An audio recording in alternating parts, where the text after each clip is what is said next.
Hello, hello, hello, Pretty Girl alumni.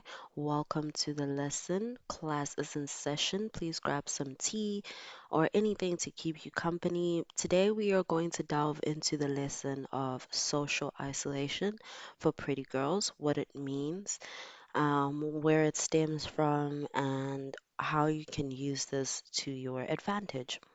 So, what is social isolation? Social isolation can show up in multiple ways. It can be intentional. I know I have isolated myself. I do go on, I call them hibernation periods. I did talk about that in my videos below. I think I talked about it on the Glow Up Guide. Yes, I did. I'm not sure which part because there's three parts to it. So if you want to know about social isolation and you want to delve into it a little bit more, it is in the Ultimate Guide. But this video is strictly social isolation for pretty girls and how you can use it to your advantage and how you can combat it as well. So I got this concept from the Exotic Brown Skin. I will link her channel down below. And basically, social isolation is when you have little to no contact with other people. You usually withdraw from social circles, whether that is through your own doing or whether it's through people doing it to you. Okay. Okay, so let's talk about why people want to socially isolate pretty girls, okay? So the first thing is obviously jealousy and social comparison. I've noticed that a lot of male-centered women tend to compete for male attention. And even if they're in a relationship, as crazy it may seem, they still do want or have an affinity for male affection. And I noticed that there were some friends of mine who would get mad, literally, would get mad at me if I got some male attention if we went out.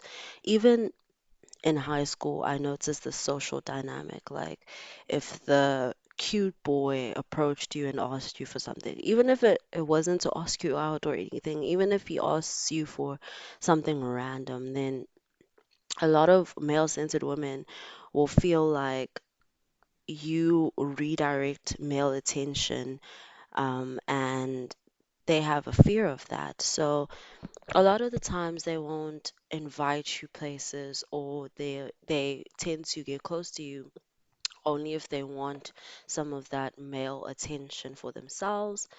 Um, for men, it's quite obvious.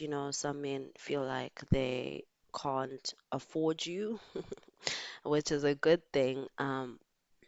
Men feel intimidated by your beauty, by your perceived social power. And some people don't want to put in the effort, but they do want the benefits. So to those people, I say thank you and good luck with your life. And this is why I say that social isolation isn't a total bad thing. Of course, we do need humans and we do need social interactions, but if it's this type of setting and this type of people, then honestly, you're better without their company. Okay, now that we've spoken about that, I want to point out another side of this coin, which is when the pretty girl herself decides to socially isolate. And I've done this, as I've mentioned before, but more than just for glow up. I've done this for healing. I've done this for myself. So why do pretty girls tend to isolate themselves? Well, first of all, you realize that your energy isn't being reciprocated, and you're smart enough to understand that not everyone is with you for the right intentions. Some people are very good at acting like they care about you, but it does slip up once in a while. You do see those tendencies, And for a lot of people, it's not, for a lot of pretty girls, it's not worth it to stick around um, because, I don't know, you're scared of being lonely. A lot of pretty girls do tend to be lonely because, like I said, people want to use them for social climbing, to boost their egos.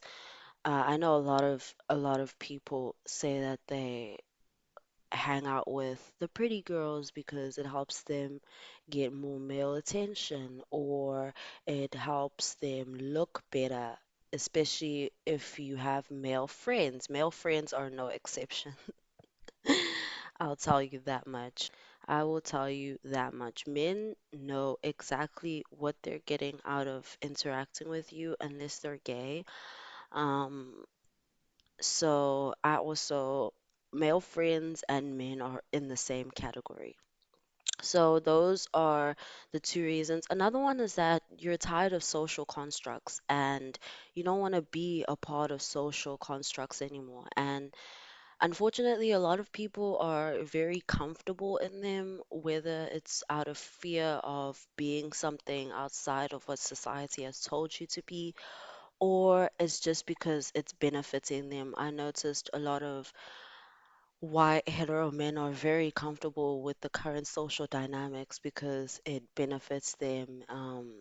And a lot of people, if you look at the politics, you see a lot of white conservatives voting for Donald Trump, even though his policies are whack, because they perceive themselves as being on top if Donald Trump is in prison. So, the first thing I want to say to you in response to this is that people will do things for selfish reasons. It does not have to have anything to do with you and who you are. I have met a lot of pretty girls, myself included, who used to be really nice, really sociable, really outgoing, and then they realize that, oh, not everyone likes that about me, or people feel threatened by me because I'm pretty and sociable and I have a likable personality. And then, yeah, they turn around, they say, you know what? I'm not going to do this. I'm not going to play these games with society, and I'm not going to play into these social constructs. A lot of people want pretty women to play the bimbo role, and they'll try to push you into that role. I've noticed that a lot of men like to mansplain to me like simple concepts. The craziest example I have is when I told this guy, it was one of my neighbors when I was living in my apartment. We lived in the same apartment complex, and he was a door down from me. So he was asking me like, what do I do? And I told him I'm studying and I'm working. And he does not study psychology, right? He studied some construction degree, and he is in construction. But when I tell you that this man was mansplaining psychology to me, and I just looked at him like he was crazy, like, really, sir? I'm majoring in this. I qualified for the modules. So there's no need to mansplain. And I've noticed a lot of people, when they notice that I am smart, not to toot my own horn, but I'm not gonna sit here and call myself dumb. Like, I have gotten scholarships into places I've won national competitions. I am smart, not even by my own metric, but by society's metrics. I am smart. So it's quite funny to see when people try to push you into that category just to demean you a little bit. And a lot of people also think that pretty girls aren't confrontational. I am very confrontational. And that is also why I do not interact with people that much, because I do not have the energy to keep going back and forth with you. I'm just going to let you be and have your opinion and have your conclusions. So these are personally my reasons why I chose to not be as sociable as I once was. It's because, I don't want to play into the social roles, and I also don't want to give people who don't deserve it my time and my energy. So, what can you do when you notice that either you want to go into social isolation or society is isolating you? Whether it's because you aren't part of a friend group. I've noticed that a lot of places or a lot of people glorify big friendship groups. You're seen, if you're a part of a big friendship group, you're seen as like, oh, you have a lot of friends, or you're very likable. I would beg to differ and say that a lot of girls, in my opinion, who are in social like groups, in these big friendship groups, are actually very codependent and are actually very toxic. And if you go into these social dynamics, you'll see that there is often a leader and then there are her minions. And a lot of the times, I don't want to be a minion. And then if you don't want to be a minion, they see you as trying to take their spot as leader.